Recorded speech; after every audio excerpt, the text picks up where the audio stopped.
Welcome to Dave's Spooky Stories. I'm your host, Dave, and tonight we're featuring a collection of 5 late autumn stories. Please like and subscribe, comment below, and here's the first story. The Oak on Skeleton Bridge Road by an anonymous deputy. Late autumn has a way of hollowing things out. The trees are mostly bare, the fields cut down to stubble, and the air carries that brittle silence between seasons. Around here, the roads get lonelier.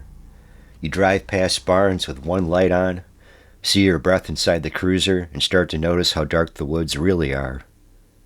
Skeleton Bridge Road isn't marked on most maps. It's a narrow stretch of blacktop that dips through a hollow lined with old oaks. Big ones, the kind that lean over the road like they're listening. The bridge itself is barely a bridge, just a rusted culvert with guardrails that haven't seen paint in decades. I was working a late shift, no calls, just routine patrol. I'd taken the long way back from a welfare check, winding through the back roads to clear my head. It was just past midnight when I turned onto Skeleton Bridge. That's when I saw it. An old car, off the road, nose buried into one of the oaks. I slowed down, rolled past it. It looked like a 70s Cutlass. Dark green, maybe black. The front end was crumpled, hood bent, windshield spidered, but no lights, no movement. I pulled over, reached for the radio. No signal. That stretch of road dips low into the hollow. Reception's always spotty. I knew I'd have to drive up the ridge to get a line out. I sat there for a moment, engine idling, watching the car through the rear view.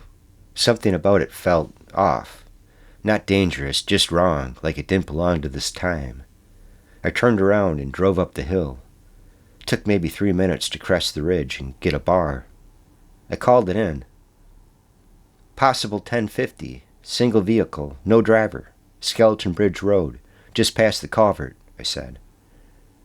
Dispatch acknowledged, said they'd send a tow and another unit. I turned back. 3 minutes, maybe 4. And when I got there, the car was gone. Not moved, not towed, just gone. No tire marks, no broken branches, no sign it had ever been there. Just the oak tree, scarred where the bumper had hit. An old scar. But nothing else. I got out, walked to the tree, ran my hand along the trunk. It was cold. I checked the ditch. Nothing. No footprints. No drag marks. Just leaves and silence. I radioed it in again. Disregard, dispatch. Vehicle no longer present. Dispatch asked if I'd had the car towed already. I said no. They asked if I was sure I'd seen it. I didn't answer. I stayed there another 10 minutes, just listening and waiting. The oaks creaked overhead. The leaves rustled. But the air felt charged, like something was giving off energy.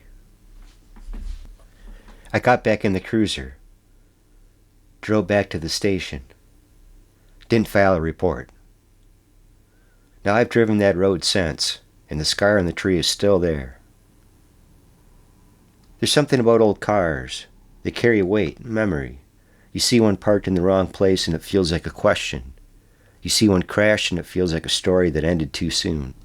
I've worked enough wrecks to know what they leave behind. Glass, fluids, blood. But this one left nothing. Just a mark on the bark and a feeling I can't shake. I didn't tell anyone. Not really. Not the full version.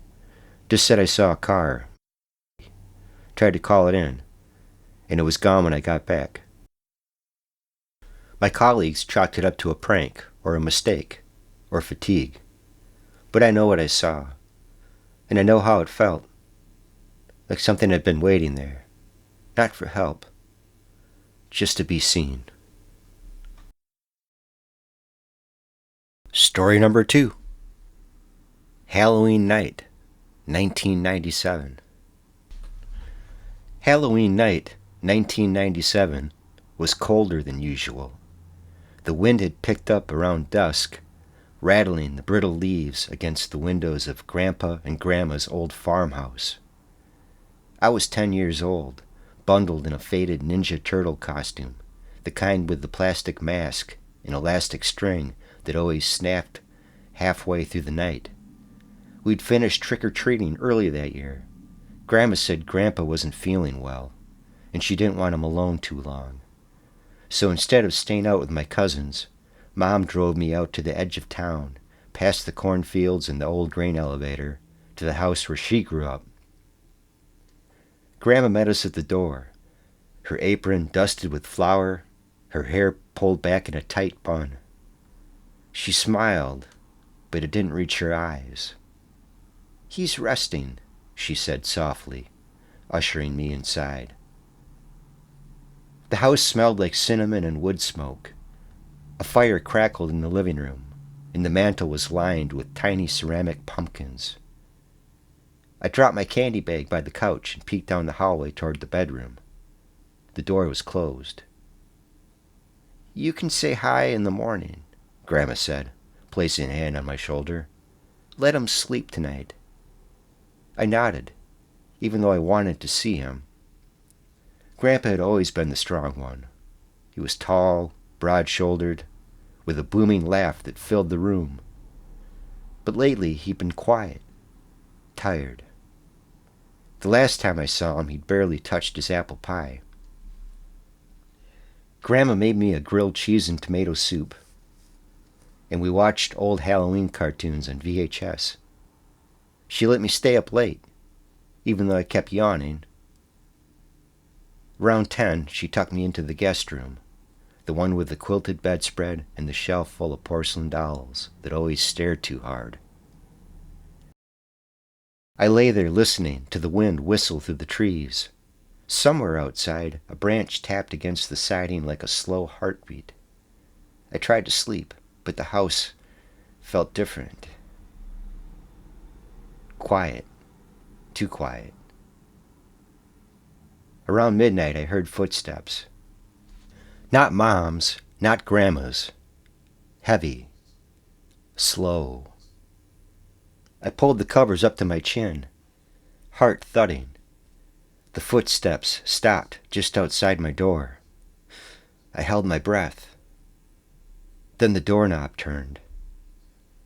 It didn't open. Just turned halfway, then stopped. I wanted to scream, but my voice was stuck. The dolls stared. The wind howled.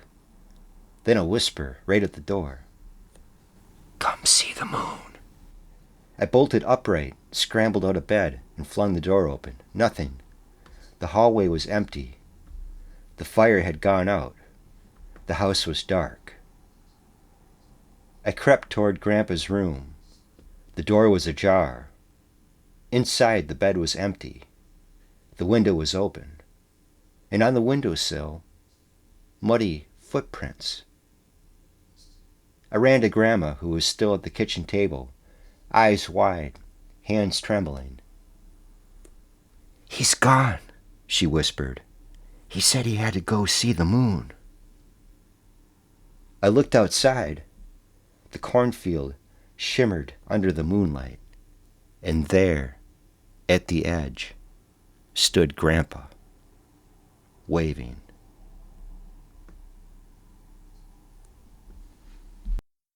Story number 3, about a young woman who goes to a late-night recording session and meets a vampiric producer who feeds off of musical energy, as told by Penny.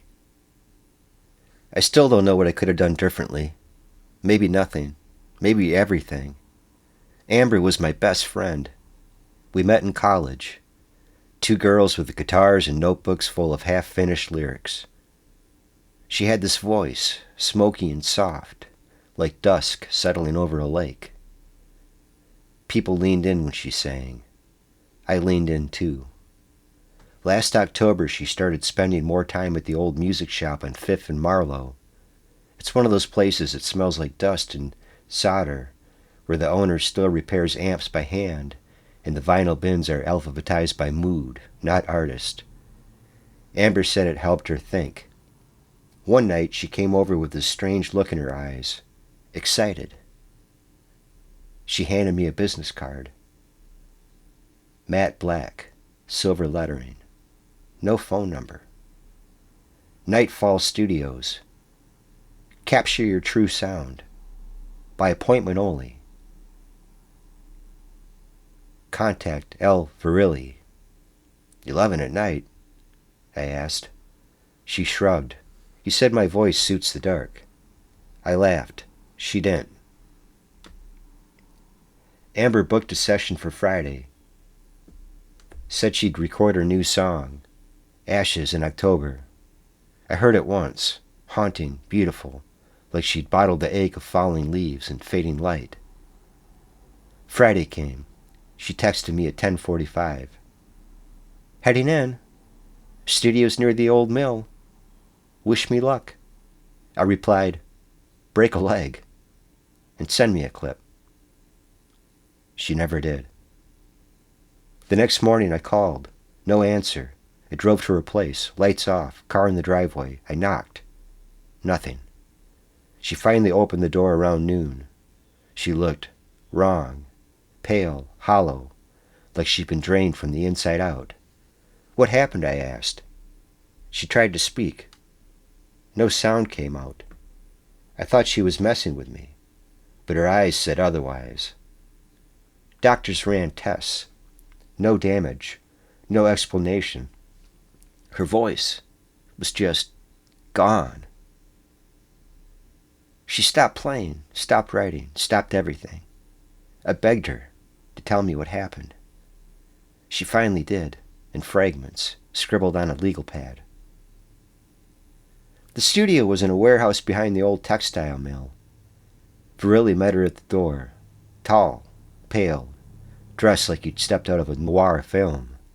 He led her into a pristine studio, all vintage gear and glowing dials. No sound, no hum, just silence. He told her to sing once, no retakes. She did.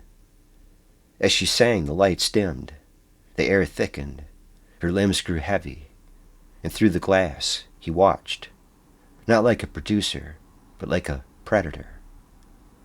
When she finished, she could barely stand. You've given me more than I hoped, he said. She fled, made it for home, slept for 16 hours, woke up, voiceless. I didn't believe it, not really, not until she showed me the tape. She'd gone back to the warehouse. It was abandoned, boarded up, windows shattered, but inside she found a single reel labeled Amber Lane, October session. We borrowed a player from a friend, pressed play. Her voice filled the room, aching, perfect, alive. And beneath it, faint but unmistakable, another sound, a second voice, whispering, feeding. I felt sick. She smashed the tape. But every night since, she dreams of that session, her voice echoing through empty halls, and his, always just behind hers, devouring the melody. I tried to find the studio. Nothing. No record of Virilli. No trace of Nightfall Studios. Just one thing. Last week, I went back to the music shop. The bulletin board was bare, except for one card tucked behind a flyer. Matte black, silver lettering. Nightfall Studios. Capture your true sound, it said. By appointment only. I play, I sing, and I've been writing again. I should burn the card, I know that, but I haven't. Not yet. Story number 4. Static Cycle is told by Marlene, night attendant at Pine Hollow Laundry. I've worked the night shift at Pine Hollow Laundry for 6 years. It's the only laundromat for 20 miles, and it sits like a forgotten relic on the edge of town, wedged between a shuttered diner and a bait shop that hasn't sold bait since I was a kid. Most nights it's just me, the hum of the machines, and whatever stories the clothes decide to tell. People don't think about it, but clothing is intimate. It touches skin, absorbs sweat, carries scent. It knows the shape of a person, how they move, how they favor one side or the other, where they've been worn thin by habit or grief. You can tell a lot from a shirt's wear pattern or the way a collar frays. It's not just fabric, it's biography. I've handled everything from baby onesies to funeral suits. Each piece has a weight to it. Not just physical, but emotional. The fire department uniforms are the heaviest. They come in smelling of smoke and adrenaline, sometimes streaked with ash or melted plastic. You can feel the heat they've been through, even after they've cooled. That night, October 18th, I clocked in at 10 o'clock sharp. The air was still, the sky clear, and the town quiet. Usually there's at least one customer by then. A trucker passing through, or a college kid with a duffel bag, a couple airing out their camping gear. But that night, nothing. Just me and the fire department's weekly contract. 3 bins of uniforms, heavy with soot and sweat. I started the wash cycles around 10:15. The machines groaned, like they didn't want to wake up. I wiped down the counters, restocked the detergent, and settled into my rhythm. The uniforms always made the place smell like metal and memory. I didn't mind. It felt like work that mattered. At 11:03, the power went out. No wind, no storm, just dark. The machine stopped mid-cycle. The lights snapped off. Even the soda machine went silent. I stood there, heart thudding, waiting for the emergency lights to kick in. They didn't. I fumbled for my phone. No signal, no bars. Just a blank screen and the sound of water sloshing in the half-finished cycles. Then I heard it. A thump. Not from outside. From the back room, where we keep the industrial dryers. I called out, "Hello?" Nothing. I grabbed the flashlight from under the counter. It flickered, weak and yellow, but enough to see the rows of machines stretching into the dark. I walked toward the back.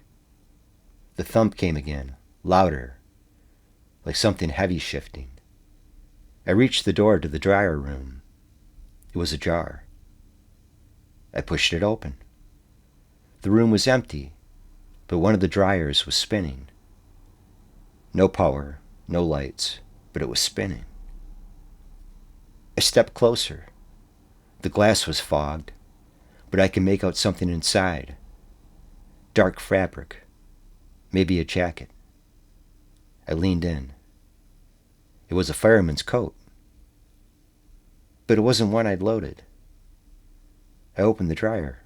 The coat was dry, warm, and it smelled like ash. I pulled it out and saw the name stitched on the collar. C. Harlan. I froze. Captain Harlan died last spring. House collapse. He'd been buried under a porch beam. I remember because the department held a memorial, and we laundered the dress uniforms for it. I dropped the coat. The dryer stopped. I backed out of the room, flashlight shaking in my hand. Then the lights came back on, all at once, bright, buzzing. The machines resumed their cycles like nothing had happened. I stood there, blinking, heart racing. I checked the bins. The coat wasn't there. The dryer was empty. I finished the shift. Didn't touch the back room again. The next morning I asked Chief Ramirez if they'd sent anything unusual. He looked confused. Said they hadn't included Harlan's coat. Said it was retired, framed in the station. I didn't argue, but I know what I saw. And every time I load those uniforms now, I check the tags, just in case. Because sometimes, late at night, when the machines are humming and the town is asleep, I swear I hear that dryer spinning.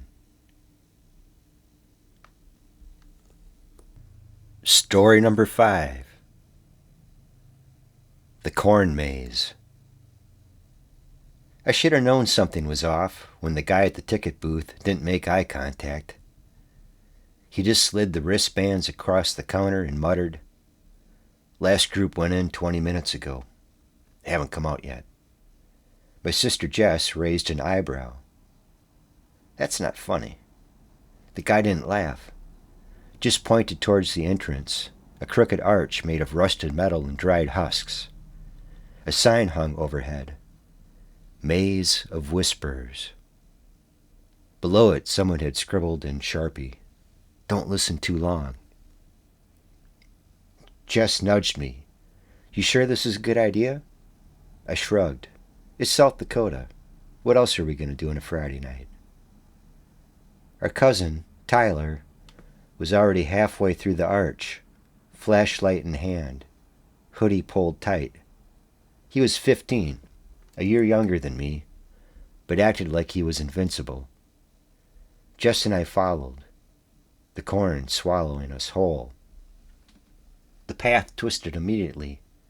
The stalks were tall, way taller than they should have been. 8 feet, maybe more, and thick.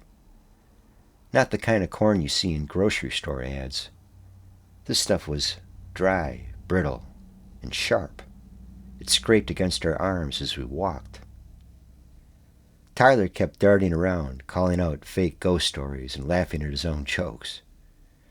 Jess rolled her eyes and stayed close to me. I didn't say it out loud, but I was glad she did. We hit our first dead end after about 10 minutes. Tyler groaned and spun around. "This place sucks. It's just corn and dirt." Jess pointed to a fork we passed. "Let's try left." We turned, and that's when I heard it, a whisper, faint, just one word. "Stay." I stopped. "Did you hear that?" Jess looked at me. "Hear what?" Tyler snorted. Probably your imagination, or the wind. But there was no wind. The air was still, heavy. We kept walking. The maze got tighter. The path narrowed, and the corn leaned in like it was listening. Tyler stopped joking. Jess stopped talking. We all just moved. Then we found the scarecrow. It was in the middle of a clearing, arms outstretched, head tilted back. But it wasn't made of straw. It was wearing real clothes. Jeans, boots, a flannel shirt. The face was a burlap sack, stitched into a grin. And the eyes, they weren't buttons. Were they glass? Like someone had shoved doll eyes into the fabric. Tyler stepped closer. "This is messed up." Jess grabbed his arm. "Don't touch it." Too late. He poked it in the chest, and the scarecrow twitched. We all jumped back. Tyler swore. Jess grabbed my hand. "It moved," she whispered. I nodded. "We need to get out." We turned to leave, but the path was gone. I swear it had been there. A clear trail leading back the way we came. But now it was just corn, solid, unbroken. Tyler started to panic. Okay, this isn't funny. Where's the exit?" Jess pulled out her phone. No signal. No GPS. Just a blank screen in the time. 9:13. We picked a direction and ran. The corn tore at us, grabbing our clothes, our skin. I felt something slice my arm. Didn't stop. Couldn't. We hit another clearing. This one was smaller. No scarecrow. Just a circle of flattened stalks and a single object in the center. A shoe.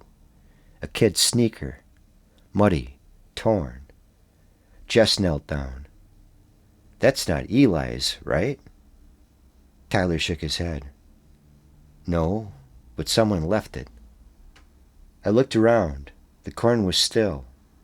And then I heard it again. Stay. This time it was louder, closer, like it was right behind me. Stay. Jess grabbed my arm. We need to move. We ran again. No plan, no direction, just away. The maze didn't like that. The path twisted, doubled back, led us in circles. We passed the scarecrow again, except this time its head was turned, watching us. Tyler screamed. Jess pulled him forward. I followed, heart pounding. Then we saw the lights, faint, flickering like lanterns. We ran toward them, crashing through the corn. The lights got brighter, warmer, and then open air. We stumbled out of the maze, gasping. The parking lot was empty. The booth was closed. No one was around. Jess collapsed onto the gravel. Tyler sat beside her, shaking. I turned back towards the maze. The arch was still there. The sign still hung, but the Sharpie warning was gone. I walked closer, peering into the stalks, and I swear I saw the scarecrow standing just inside, watching. Its grin was wider now. Stay.